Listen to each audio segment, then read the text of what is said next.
comenzar nuestra escuela dominical abriendo nuestras Biblias en Hechos capítulo 14. Hechos 14. Vamos a leer solo un versículo. Hechos 14, verso 23, que dice: y después de haber constituido ancianos para ellos en cada iglesia y de haber orado con ayunos, los encomendaron al Señor en quien habían creído. Y después nos vamos a Tito, capítulo 1. Tito, capítulo 1, a partir del verso 5, que dice: por esta causa te dejé en Creta, para que pusieras en orden lo que faltase y establecieras ancianos en cada ciudad como te mandé. Sea el anciano irreprensible, marido de una sola mujer, que tenga los hijos creyentes que no sean acusados como libertinos o rebeldes, porque es necesario que el obispo sea irreprensible como mayordomo de Dios, que no sea arrogante, ni mal genio, ni dado al vino, ni pendenciero, ni ávido de ganancias deshonestas.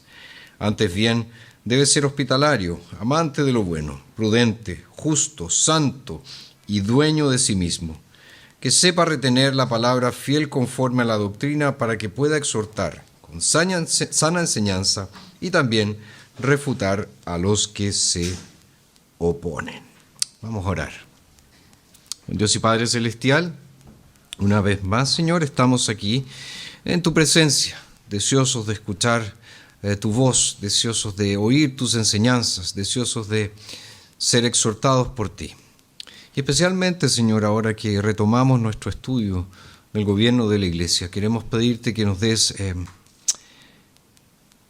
una mente atenta, una mente dispuesta a oír lo que tú nos tienes que decir con respecto a este tema tan importante. Suplicamos, Señor, entonces, que tu Santo Espíritu sea hoy nuestro Maestro, que tu Santo Espíritu haga claras las Escrituras delante de nuestros ojos para que las podamos recibir como ellas son, palabra de Dios y no palabra de hombres. Pedimos esto en el nombre de Jesús. Amén. Seguimos entonces con nuestra nueva serie, porque comenzamos el domingo pasado, que hemos titulado Decentemente y con orden, el modelo bíblico para el gobierno de la Iglesia. Y la semana pasada hicimos una introducción respecto de lo que es el gobierno de la Iglesia. Y hoy particularmente vamos a tratar acerca del liderazgo de la Iglesia, el liderazgo de la Iglesia. Y me imagino que para nadie resulta una sorpresa decir que el liderazgo eclesiástico, el liderazgo de la Iglesia, hoy en día está en crisis. Las redes sociales abundan, ¿verdad?, con noticias de líderes envueltos en diversos escándalos de diferentes tipos. Y junto con eso tenemos también la triste realidad de las divisiones en las iglesias, generalmente causadas porque algún caudillo, ¿verdad?, decide tener su propio reino, decide tener su propio dominio. Y sumado a eso, nosotros somos testigos de cambios profundos en el concepto bíblico del matrimonio, de la crianza de los hijos y del papel de la mujer, tanto en la iglesia como en la familia. Para algunos cristianos, y esto lo podemos decir con tristeza, ¿verdad?, el gobierno de la Iglesia y quienes deben ejercer ese gobierno son temas irrelevantes, no son temas importantes. Incluso algunos son de la idea de que la Biblia no presenta una doctrina clara sobre ese tema y deja entonces, según ellos, a criterio individual o al criterio de cualquier iglesia el determinar cómo se realiza este liderazgo. Y como vimos nosotros en nuestra lección pasada, en la primera lección de esta serie, el gobierno de la iglesia es importante porque la Biblia dice que es importante. No es una cuestión dejada a nuestro criterio, no es una cuestión dejada a nuestra evaluación. La propia palabra de Dios dice que el gobierno es importante.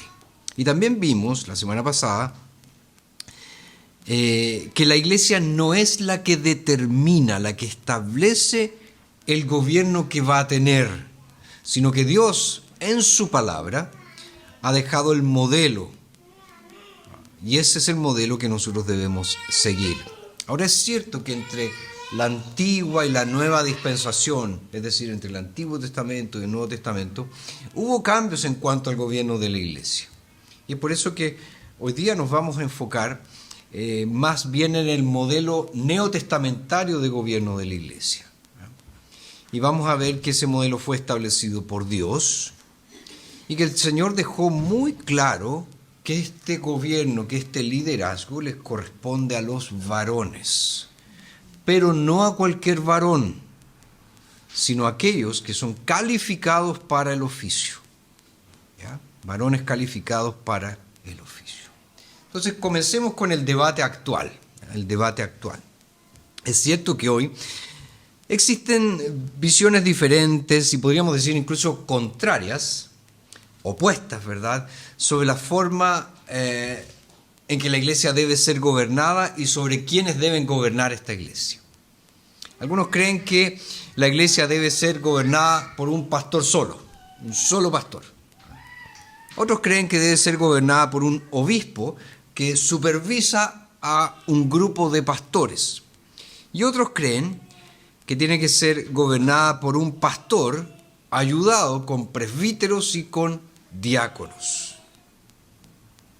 Entonces son diferentes modelos de gobierno que nosotros ya mencionamos la semana pasada. ¿Se acuerdan que hablábamos del sistema erastiano, del sistema episcopal, del sistema cuáquero, del sistema independentista y del sistema presbiteriano? Diferentes sistemas. Entonces existe comprensión diferente, variada respecto del gobierno. Pero también existen diferentes comprensiones respecto a quiénes deben ejercer ese liderazgo.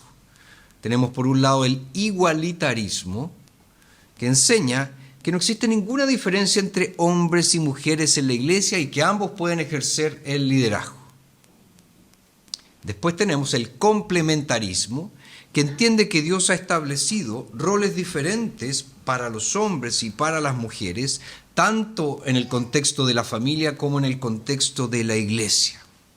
Entonces está el igualitarismo, no hay distinción, hombres y mujeres, da lo mismo, y el complementarismo, Dios estableció en la creación roles diferentes, papeles diferentes, y que eso se aplica no solo al contexto de la familia, sino también al contexto de la iglesia. Ahora, ¿qué dice el Nuevo Testamento acerca de eso? ¿Qué dice el Nuevo Testamento? Entonces vamos ahora al gobierno de la iglesia en el Nuevo Testamento. Si ustedes prestan atención al desarrollo del cristianismo, tal como nos lo presenta el libro de los Hechos, nosotros nos damos cuenta que en la medida en que la iglesia se expandía, en la medida en que nuevas iglesias eran organizadas, los apóstoles establecieron presbíteros que debían liderar esas iglesias. Ya leímos, ¿verdad?, el texto aquí de Hechos 14, 23, donde leemos: y después de haber constituido ancianos para ellos en cada iglesia y de haber orado con ayunos, los encomendaron al Señor en quien habían creído. Y vimos también el texto de Tito, ¿verdad?, donde se muestra ciertamente cuáles son las calificaciones, cuáles son las características que tienen que cumplir estos líderes. Cosa semejante encontramos en la primera carta del apóstol Pablo a Timoteo, en el capítulo 3, versos del 1 al 13. Entonces, en la medida que las iglesias iban siendo organizadas, se les dejaba un liderazgo bien definido. Y este liderazgo estaba compuesto por los presbíteros, por los ancianos. Entonces, la enseñanza clara del Nuevo Testamento es que el gobierno de las iglesias establecidas por los apóstoles era ejercido entonces por una pluralidad de presbíteros, por un equipo de presbíteros. Y esto se aplicó tanto a las iglesias conformadas por judíos, como también a las iglesias mixtas, es decir, iglesias conformadas por judíos y gentiles que habían llegado, obviamente, a la fe. Y hay varios textos ahí que podríamos mencionar, como por ejemplo, Hechos, capítulo 11, verso 30, dice: y lo hicieron enviándolo a los ancianos por mano de Bernabé y de Saulo.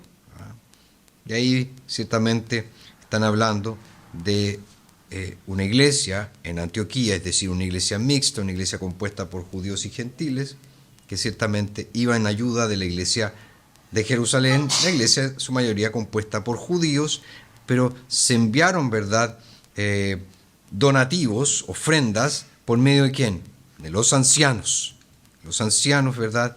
Entonces ahí tenemos un claro ejemplo de cómo se gobernaba la iglesia por medio de ancianos. Después, si nos vamos a Hechos 15, verso 2, este es el contexto del preludio al concilio de Jerusalén, dice: puesto que surgió una contienda y discusión no pequeña por parte de Pablo y Bernabé contra ellos, los hermanos determinaron que Pablo, Bernabé y algunos otros de ellos subieran a Jerusalén a los apóstoles para tratar la cuestión. Aquí estamos hablando de un conflicto que surge en una iglesia gentil, por causa de unos judaizantes que habían venido y estaban ahí ciertamente generándose algunos problemas, ¿verdad? Y de aquí se reúnen los apóstoles con quienes en Jerusalén, con los ancianos de la iglesia. Después tenemos la despedida de Pablo, ¿verdad?, ahí en las costas de Mileto, donde él dice, verso 17, desde Mileto Pablo envió a Éfeso, hizo llamar a los ancianos de la iglesia, nuevamente, a los líderes de la iglesia. Entonces, esos textos y muchos más dejan muy claro que el gobierno de estas iglesias establecidas por los apóstoles era un gobierno de ancianos, un gobierno de presbíteros, y era un gobierno plural, es decir, más de un anciano conformaba este consejo gobernante de la iglesia. Entonces las iglesias ciertamente tenían que escoger varones maduros en la fe para que ejercieran ¿qué cosa? La supervisión espiritual y el pastoreo de esas iglesias que estaban siendo organizadas. Entonces vemos claramente eso. Después, a la luz de todo lo que nos dice el libro de los Hechos, lo que nos dice la carta a Tito, ¿verdad?, nosotros nos damos cuenta que los términos presbítero, obispo y pastor no indican grados, es decir, no indican una jerarquía, sino más bien apuntan a aspectos o funciones de un mismo oficio, es decir, a aspectos y funciones que realizan los líderes de la iglesia. De hecho, aquí Pablo, en Hechos 20, ¿verdad?, nos dice el verso 17 que hizo llamar a los ancianos. Y en el verso 28 dice: tengan cuidado por ustedes mismos y por todo el rebaño sobre el cual el Espíritu Santo les ha puesto como obispos. Fíjense, ancianos, obispos. Y después dice, para pastorear, pastores. O sea, ahí están mencionados los tres títulos, las tres designaciones para un mismo grupo, para aquellos conocidos como ancianos, para aquellos conocidos como presbíteros. Entonces, no hay que entender erradamente, como algunos entienden, que obispo es una clase superior de presbítero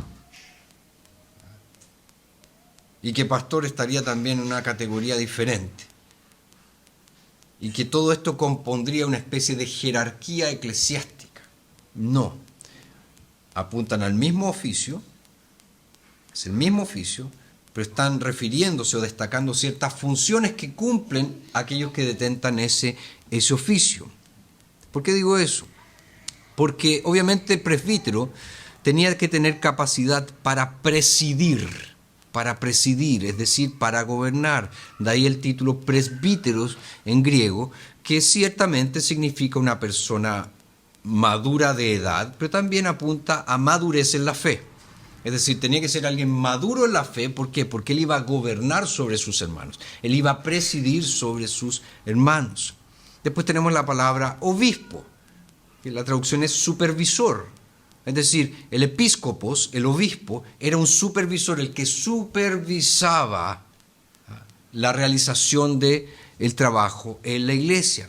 Y por último tenemos el poimenos, en el griego, el pastor, el cuidador de ovejas, que apunta a esta capacidad de alimentar y de cuidar al rebaño de Dios. Por lo tanto, claramente, la Escritura nos muestra que es solo un oficio, el de presbítero, pero que a veces se le llama obispo y a veces se le llama pastor, pero es exactamente el mismo. Ahora, ¿cómo podríamos resumir la enseñanza neotestamentaria respecto a esto? Bueno, en primer lugar, al comienzo de la Iglesia apostólica, vemos claramente en las Escrituras que era gobernada por los apóstoles y por los presbíteros. Y ellos se dedicaban ¿a qué? Al gobierno espiritual de la Iglesia por medio del ministerio de la palabra y la oración. Esa era su principal función. Cuidar del rebaño de Dios, gobernar al rebaño de Dios por medio de la palabra de Dios. Segunda cosa, cuando una iglesia nueva era organizada, es decir, cuando se le dejaba un liderazgo, los presbíteros eran escogidos mediante elección. ¿Para qué? Para que ellos ejercieran el gobierno, para que ejercieran la supervisión espiritual de las iglesias. Así las tenían que proteger, las tenían que alimentar, las tenían que guiar, las tenían que cuidar. En el fondo, cumplir la función de un pastor, de proteger a esas iglesias. Tercera cosa, no hay ninguna indicación de la continuidad del oficio apostólico o de la elección de apóstoles. La única excepción que encontramos, ¿verdad?, es el caso de Matías ahí en Hechos capítulo 1. Pero nos damos cuenta que el Espíritu Santo aún no había descendido. La iglesia aún estaba masticando estas cosas, si queremos decirlo. Y ciertamente, mediante la lectura de la Escritura, llegaron a la conclusión de que debían elegir a uno más. Pero el hecho de que no se elija a nadie más demuestra que ellos entendieron muy bien que este oficio no era perpetuo, que no se trataba de estar eligiendo apóstoles cada cierto tiempo en la iglesia. No era un oficio perpetuo entonces el apostolado, por eso hablamos de un oficio extraordinario, no un oficio ordinario o común, un oficio extraordinario. Y solo los presbíteros y los diáconos eran elegidos constantemente en la iglesia. Eso es lo que vemos a la luz del Nuevo Testamento. 4. Todo indica que una vez que eran elegidos, eran públicamente ordenados mediante la imposición de manos del presbiterio, es decir, un consejo de ancianos los ordenaba públicamente. Y la ordenación era, por un lado, el dejar en claro que eran oficiales de la iglesia, pero por otro lado era una señal de que ellos tenían autoridad para ejercer efectivamente ese oficio. Y se hacía mediante la imposición de manos, que es una figura bien clara de transmisión de autoridad. Se le está transmitiendo autoridad. No es que se le transmita autoridad, es una figura de transmisión de autoridad. En quinto lugar, en ciertas ocasiones nosotros vemos en el Nuevo Testamento que un delegado apostólico o un emisario apostólico era llamado a plantar alguna iglesia o bien a ayudar de manera temporal en la organización de una iglesia. Pero ¿cuál era la función de ese delegado apostólico? Su función era procurar la elección de presbíteros que finalmente eran los que iban a pastorear esa iglesia. Y tenemos los ejemplos de Timoteo, ejemplos de Tito mismo que leemos en la Escritura. Ahí se discute si en realidad ellos eran evangelistas, en el sentido de los dones espirituales, acuérdense, apóstoles, profetas, evangelistas, pastores y maestros. Pero es muy probable que esa referencia que Pablo habla a evangelista, o cuando le dice a Timoteo, haz obra de evangelista, es muy diferente a lo que nosotros pensamos del evangelista. Nosotros pensamos que el evangelista es el que habla de Cristo, ¿verdad? En términos generales, sí. El evangelista es el que va evangelizando, pero de manera específica todo apunta a que se trataba de un delegado apostólico que iba enviado por un apóstol a una determinada localidad para organizar el trabajo allí y establecer bien la iglesia, como vemos, ¿verdad?, a Timoteo en Éfeso, como vemos a Tito en Creta. Pero parte de esta organización que ellos debían realizar era dejar allí ancianos y después se iban. Dejaban ancianos para que lideraran, gobernaran la iglesia. Sexto, solo eran escogidos varones para el oficio de presbítero, y la razón de esto es que la iglesia debía reflejar los roles diferenciados establecidos por Dios en la creación. Y esos roles nos hablan de ¿qué? De que el varón es el que debía liderar en su familia y la mujer era su ayuda idónea, su auxiliadora idónea, tal como lo vemos ahí en Génesis 2, 18 al 25, y Pablo también lo trata en Efesios 5, versos 22 y 23. Entonces fíjense, el orden de Dios para la familia no podía ser invertido en la iglesia. Si Dios había establecido que la familia era liderada por el varón y la mujer era su auxiliadora, su ayuda idónea, en la iglesia no se podía invertir ese orden y decir, la mujer lidera y el hombre sigue a la mujer. No. Y varios textos también nos muestran eso. 7. El gobierno, o mejor dicho, ¿cómo era ejercido este gobierno? Los presbíteros lo ejercían, como ya hemos mencionado, y lo hacían de forma plural, de forma compartida. ¿Por qué? Porque solo Cristo es cabeza de su iglesia. Jesucristo es el rey de la iglesia, nadie más. Y es cierto que habían algunos presbíteros que se dedicaban solamente al ministerio de la palabra y la enseñanza, y ellos ciertamente debían ser remunerados por la iglesia, debían ser pagados por la iglesia, porque se dedicaban solamente a eso y a nada más. Entonces fíjense, ese es el modelo, bien resumido, de liderazgo masculino. Y vemos que era plural, era compartido, y ojo, no fue una mera imitación del modelo judío. Que hay algunos que dicen, lo único que hicieron los cristianos fue imitar el modelo judío de liderazgo. No. Hay algunos eruditos que van por ese camino, pero todo indica que no están muy acertados en sus afirmaciones. Tampoco nosotros podemos pensar que los apóstoles, ¿verdad?, cuya enseñanza sería el fundamento mismo de la iglesia, actuaron de iniciativa propia en el asunto del gobierno. O sea, mira, se nos ocurrió tener estos tipos, pongámosles presbíteros, pues ancianos y mira qué interesante, ¿por qué no tenemos unos que se llaman diáconos mejor? No podemos pensar que a ellos se les ocurrió o que ellos actuaron por iniciativa propia. Nosotros debemos concluir que ellos seguían las instrucciones del Señor respecto a su iglesia. Entonces este modelo refleja también un aspecto importantísimo de la teología misma de la iglesia. ¿A qué me refiero? El propio Dios hombre, Jesús, Él continuaría gobernando su iglesia a través de varones que lo iban a representar fielmente en el pastoreo de sus ovejas. Eso es algo que necesitamos también resaltar.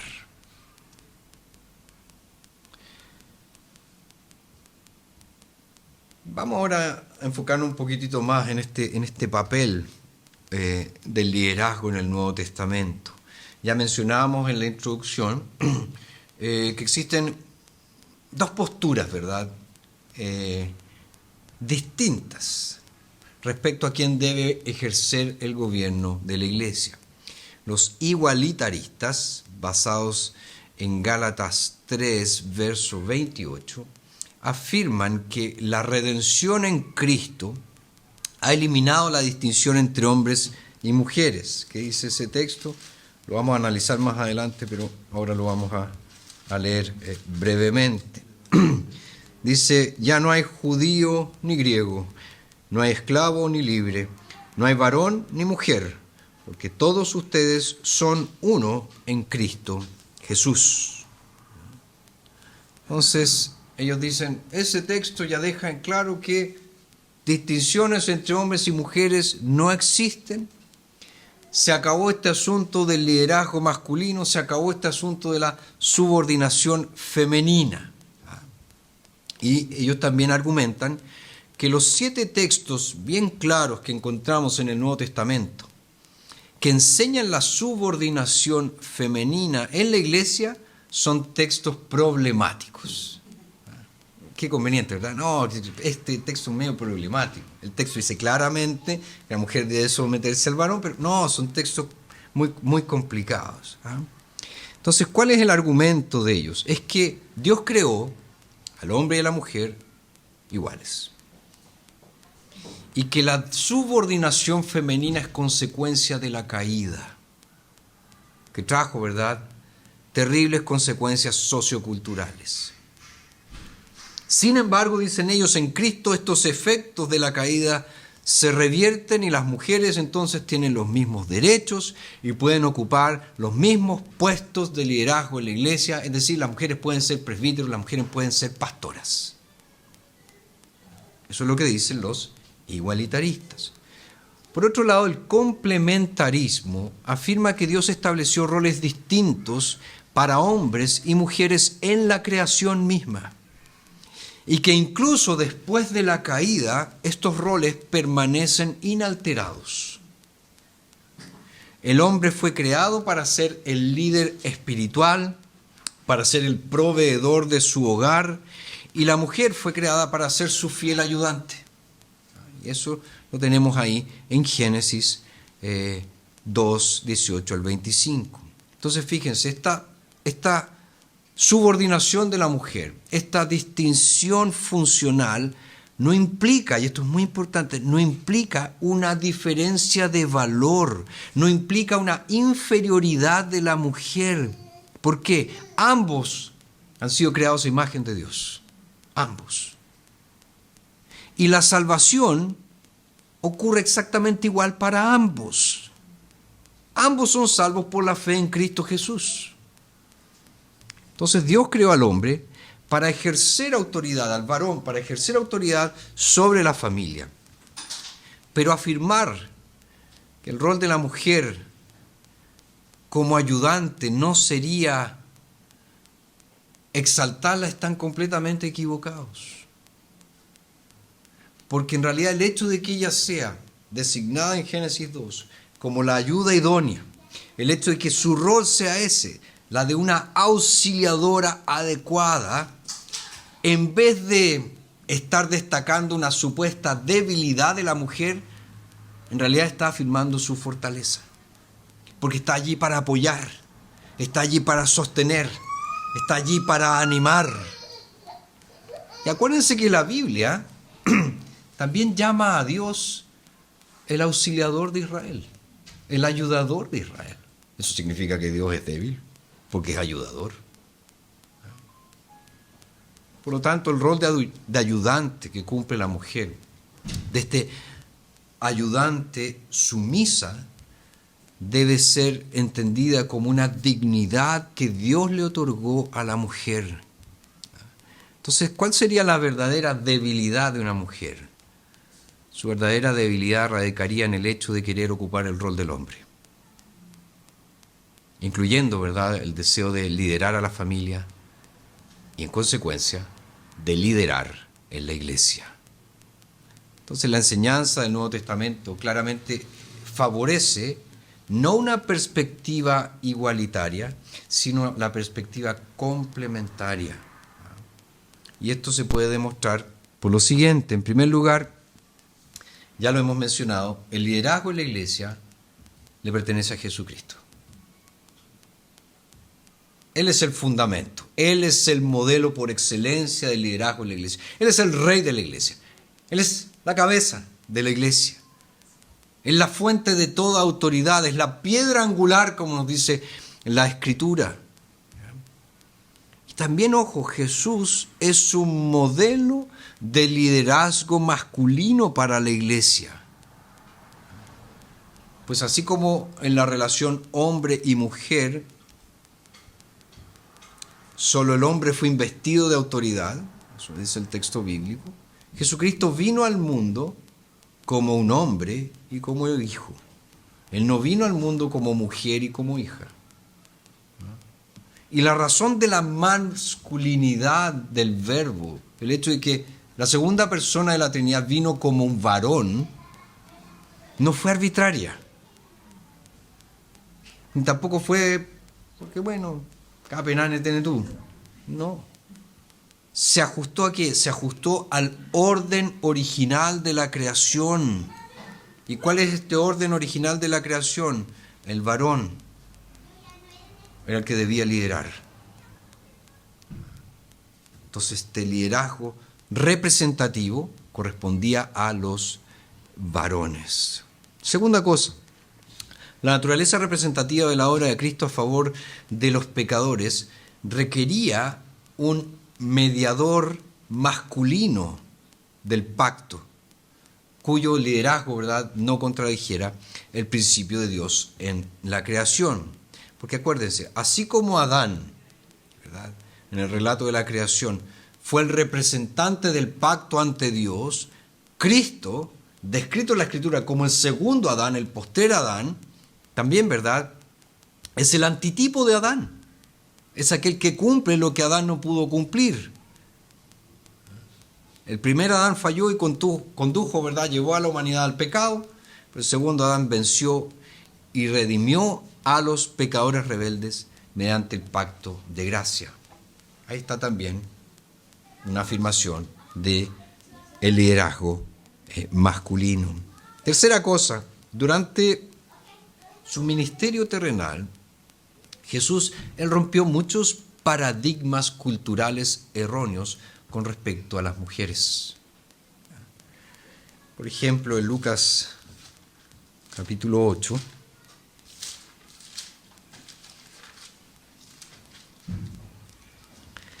nosotros leemos: aconteció después que él andaba de ciudad en ciudad y de aldea en aldea, predicando y anunciando el evangelio del reino de Dios.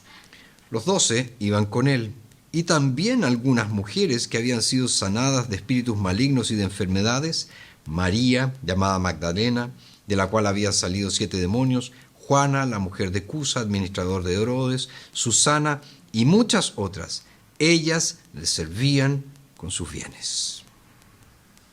Fíjense, mujeres eran discípulos de Jesús, seguían a Jesús, servían a Jesús. Dice acá el texto que le servían con sus bienes, y algunas de ellas, al parecer, tenían buena situación económica y servían a los apóstoles, servían a Jesús con eso. Entonces no es que las dejaban relegadas: no, ustedes no pueden jugar, porque esto es solo para hombres. Nada, estaban allí. Ahora, ¿ocupaban función de liderazgo? No, estaban allí para servir. Les servían con sus bienes. Y otro ejemplo lo encontramos en el Evangelio de Juan, capítulo 4, verso 27, el encuentro famoso de Jesús con la mujer samaritana. Dice: en este momento llegaron sus discípulos y se asombraban de que hablara con una mujer. Culturalmente, un varón no hablaba con una mujer, a menos que estuvieran en un contexto más amplio. Aquí estaban ellos dos solos, y estaba hablando con una mujer. Y ojo, no hablaban con una mujer no por pensar: que esto puede ser un poco, puede escandalizar a la gente. No, porque las consideraban inferiores. Un hombre no podía hablar con una mujer, era inferior, no iba a entender las cosas que el hombre hablaba. Y Jesús estaba hablando con ellas solas, dignificando a la mujer. Pero ojo, a pesar de que él rompió, ¿verdad?, estos paradigmas culturales erróneos, Jesús solo eligió varones como apóstoles. Y en esa elección, ¿qué hizo Jesús? Afirmó el principio de liderazgo masculino registrado desde Génesis a lo largo de todas las Escrituras. Y por eso el oficio apostólico, claramente, quedó restringido solo a hombres, solo a varones y a nadie más. 4. Los apóstoles siguieron las enseñanzas de Jesús. Cuando eligen, ¿verdad?, a un sucesor de Judas, ya mencionamos ese texto. Pero cuando presentaron candidatos, solo consideraron varones.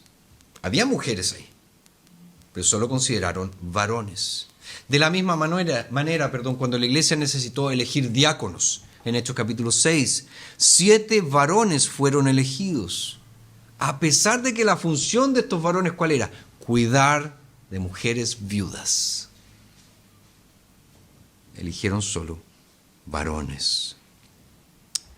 También los apóstoles instituyeron un sistema de gobierno, como ya hemos visto, de pluralidad de ancianos, que iban a ejercer el gobierno espiritual de la iglesia, y este fue el modelo de la iglesia del Nuevo Testamento, que se aplicó siempre, es decir, varones eran elegidos para gobernar espiritualmente las iglesias. Y es cierto, encontramos relatos de mujeres profetizando. Se habla de las hijas de Felipe, ¿verdad? Que eran profetisas. Pero no se menciona que ellas cumplían función de liderazgo en la iglesia. ¿Ya? No eran ancianos de la iglesia. Entonces eso tiene que quedar bien claro. Ahora, algo más. Todos los autores del Nuevo Testamento constantemente recurren al relato de la creación, a Génesis, para respaldar el papel del hombre y de la mujer en la iglesia y en la familia. Porque siempre está esa excusa de no, son textos condicionados culturalmente. Como la cultura de aquella época era muy machista, por eso son así estos textos. Pero ¿qué hace el apóstol Pablo y muchos apóstoles? Constantemente dicen, espérense, esto va a la creación. Cuando Dios hizo todas las cosas. Este es el orden establecido por Dios. No obedece a un momento cultural en la historia de la humanidad. Esto es cuando comenzó todas las cosas. Cuando iniciaron todas las cosas. Cuando el Señor creó todas las cosas. Él estableció esta diferencia de roles. Y quienes argumentan en contrario, siempre parten desde una perspectiva sociológica y no teológica. E insisto, no consideran la narrativa bíblica como autoritativa para todos los tiempos, porque dicen, estaba condicionada culturalmente. Ahora fíjense, mujeres ordenadas para los oficios ejercerían necesariamente autoridad sobre los varones, lo cual está en contra del principio establecido por Dios en la creación.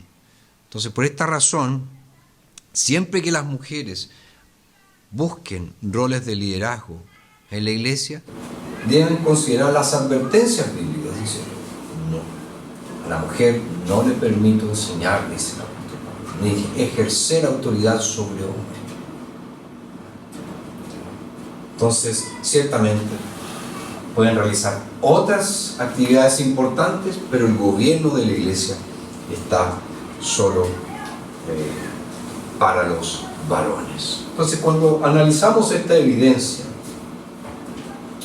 entendemos que restringir, ¿verdad?, el liderazgo de las mujeres con base en la ordenación no es una postura injusta.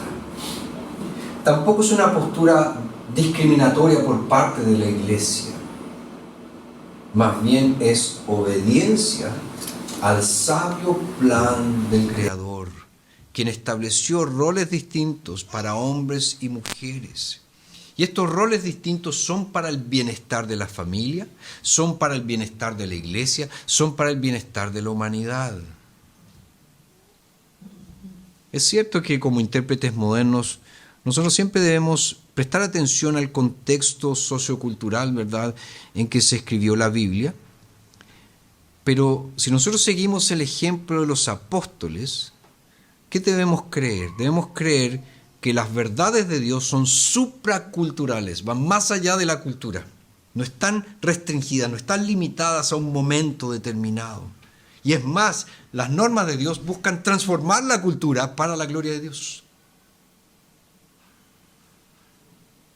Entonces, un peligro que enfrenta siempre la iglesia es ser transformada por la mentalidad del mundo en vez de ser transformada por la palabra de Dios. Ahora, analicemos un poquito más la postura contraria. El texto ahí de Gálatas que les mencioné, ¿ya?, que es uno de los textos que se levantan para argumentar esta postura igualitarista.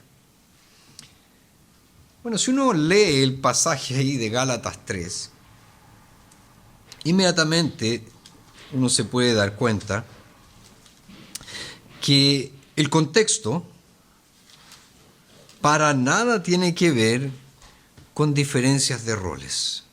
El contexto es la justificación por la fe en Cristo Jesús y la maravillosa posición que el creyente ahora tiene en Cristo Jesús.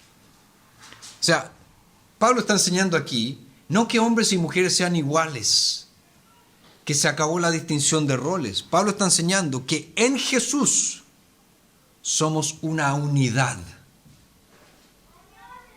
Ojo, en Jesús somos uno. No es que en Jesús seamos iguales. Piensen ustedes en la legislación. ¿Cuántos de ustedes han oído de discriminación en nuestra legislación? ¿Verdad? No pueden discriminar. ¿Ya? Pero la ley es más específica. La ley dice que la discriminación no puede ser arbitraria. La discriminación no puede basarse, ¿verdad?, en el capricho de alguien o en las ideas de alguien. Pero sí nosotros discriminamos todo el tiempo.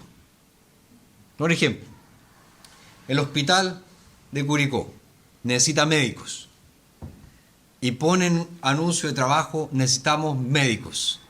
Y se presenta un gaffiter y dice, no, yo quiero postular trabajo. Pero señor, usted no es médico. No importa. Señor, paramédico. Ah, ustedes me están discriminando. No, ustedes me están discriminando. ¿Cómo se les ocurre? Ciertamente se discrimina, pero no arbitrariamente. ¿Cuál sería la discriminación arbitraria? Llegan dos médicos y uno es venezolano. No, aquí solo aceptamos médicos chilenos. Eso es una discriminación arbitraria, obedece a un capricho. ¿Ya? Pero siempre nosotros discriminamos. Entonces Pablo no está hablando aquí de discriminación, no está hablando de igualdad, Pablo está hablando de unidad. En Cristo, justificados por la fe, somos uno, no hay diferencias. No importa de dónde vengas, no importa el color que tengas, no importa tu empleo, tu profesión, tu oficio, no, en Cristo somos uno. Y ese es el énfasis de Pablo aquí en Gálatas 3. Después, otro texto que levanta los igualitaristas, el mencionado por Romanos capítulo 16, cuando se habla de Febe, ¿verdad? Les recomiendo a nuestra hermana Febe, dice, diaconisa de la iglesia que está en Cencrea. Aquí Pablo utiliza el término griego diáconon, que es traducido como diaconisa aquí. Pero es importante resaltar que ese término, diáconon, era el término común para referirse a alguien que estaba al servicio de otro. Porque diácono significa servidor. Eso significa. Entonces, no siempre se estaba refiriendo a un oficial de la iglesia cuando el término se usa. De hecho, en la misma carta, Pablo aplica este término a sí mismo y lo aplica también a Jesucristo. Dice acá en el 15, verso 8, dice, digo pues que Cristo, ahí está hablando de Cristo, fue hecho ministro. El término es diáconon. Fue hecho siervo de la circuncisión. Y en el verso 25 del mismo capítulo 15 dice, pero ahora voy a Jerusalén para ministrar, diaconeo. O sea, para servir, dice. Fíjense, en la misma carta, en el contexto más inmediato, se está utilizando el mismo término, pero se tradujo en una situación como ministro y en la otra como ministrar, o estar al servicio y servir. Entonces, ¿por qué aquí se tradujo como diaconisa? Se tradujo como diaconisa por una cuestión de interpretación del traductor. No porque el texto diga que efectivamente era un oficial de la iglesia. ¿Ya? Entonces, nadie pensaría que Jesucristo era un diácono de la iglesia. Y que Pablo también era un diácono de la iglesia. Jesucristo es el Señor de la iglesia. Y sus oficios son bien claros. Profeta, sacerdote y rey. Nada de presbítero, nada de diácono. Profeta, sacerdote y rey. Y Pablo era un apóstol. Nada de diácono, es un apóstol. Entonces, ciertamente, el tema de Febe tampoco es determinante. En cuanto a Junias, ¿verdad?, que está aquí en el verso 7 de Romanos 16, saluden a Andrónico y a Junias. ¿Ah? Y después dice, mis parientes y compañeros de prisiones, quienes son muy estimados por los apóstoles. ¿Ya? Son muy estimados por los apóstoles. Ahí la palabra griega, hay una preposición griega que también puede ser traducida muy estimados entre los apóstoles. Entonces algunos dicen, Junias era un apóstol y es el nombre de una mujer, Junias, Andrónico y Junias. ¿Cuál es el problema? En primer lugar, es muy difícil saber con total seguridad si Junias en el griego era un nombre femenino o un nombre masculino. No se sabe. Hasta el día de hoy no se sabe. Y en segundo, es difícil determinar, como les digo, si la referencia es que Andrónico y Junias eran muy estimados entre los apóstoles o eran muy estimados por los apóstoles. Lo más evidente es que en realidad por los apóstoles eran muy estimados estos hermanos. Ahora, si nos vamos por la otra, que dice muy estimados entre los apóstoles, es decir, que se considera a Andrónico y a Junias como apóstoles, ahí también tenemos que hacer una distinción. ¿Por qué? Porque la palabra apóstol, ustedes saben, significa enviado. Enviado. Entonces, la Escritura a veces menciona personas que no eran apóstoles en el sentido de formar parte del colegio apostólico de los 12 más Pablo, sino en el sentido de ser enviados por la iglesia. Es decir, lo que nosotros conoceríamos como los misioneros. Fueron enviados por la iglesia a alguna parte. Entonces, una vez más, ese texto tampoco es determinante como pretenden que lo sea los que defienden la postura igualitarista. Ahora, el más complicado de definir es el que encontramos aquí en 1 Timoteo capítulo 3, verso 11. Pablo, en los primeros 13 versículos de este capítulo, se refiere a los oficiales de la iglesia y sus características, y habla del presbítero, habla de los diáconos, y en el verso 11 dice, las mujeres asimismo deben ser dignas de respeto, no calumniadoras, sobrias, fieles en todo. Está ese versículo. Entonces, hay 4 posibles interpretaciones de este versículo. La primera, que es la postura igualitarista, es que eran diaconisas. La segunda es que eran asistentes de los diáconos. La tercera es que eran las mujeres de los diáconos. Y la cuarta es que eran las mujeres tanto de los presbíteros como de los diáconos. Ahora, para nosotros, lo más importante analizar aquí es si eran o no diaconisas. Fíjense, quienes afirman que eran diaconisas argumentan que la referencia se encuentra ¿dónde? En la sección dedicada a los diáconos, no en la sección dedicada a los presbíteros. Por lo tanto, aunque se les prohibiera por el apóstol Pablo a las mujeres el liderazgo cristiano, sí se les permitía servir como diáconos. Ese es el argumento que utiliza. Ahora, ¿cuál es el problema? Que esta afirmación se contradice con el hecho de que el término diácono no está directamente relacionado con ellas. Y Pablo solo usa este término, diácono, cuando se refiere a los hombres, nuevamente en el verso 12. Entonces, aquí fíjense, Pablo dice, las mujeres. No dice las diaconisas, dice las mujeres. De hecho, el término griego ahí es giné. Giné es una palabra común en el griego para hablar de una mujer o para hablar de una mujer casada. O sea, la giné era una mujer o una mujer casada. No dice la diáconon, la diaconisa. Dice la giné. Ahora, pensemos, ¿por qué Pablo, después de enumerar 5 requisitos aplicables, tanto a hombres como a mujeres, que sería la perspectiva igualitarista. Repite nuevamente los mismos requisitos aplicados a las mujeres. Esas son las preguntas que uno tiene que hacer. ¿Por qué lo hace de nuevo? Si fuera la postura igualitarista, si está hablando de los diáconos aquí y diaconisas, ¿por qué tiene que repetir todo de nuevo? ¿Por qué tiene que, de partida, encasillar, es decir, las mujeres y después repetir los requisitos? Ahora hay un término ahí importante que no me voy a meter ahí, pero verso 8 dice asimismo, verso 11 dice las mujeres asimismo.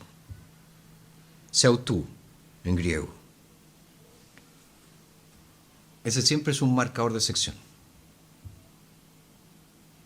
O sea, hay una diferencia. Primero habló a sí mismo los diáconos, pues las mujeres a sí mismo, pues vuelve de nuevo a los diáconos. Ahora, alguien dice, pero ¿por qué no lo puso al final? ¿Por qué lo metió ahí entre medio? Pablo era así.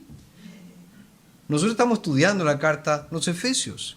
Vemos claramente que Pablo era así. Por esta razón doblo mis rodillas. A propósito, verso 14 vuelvo de nuevo. Mira, ahora sí sigo con mi oración. Pablo era así. En sus escritos es muy así. No es que se queda pensando o que estaba viejo y se le iba la onda. No, no era eso. Era su forma. Y eso es muy claro en sus escritos. Entonces, en vez de pensar que se trata aquí de una clase diferente, en vez de pensar que se trata de las diaconisas,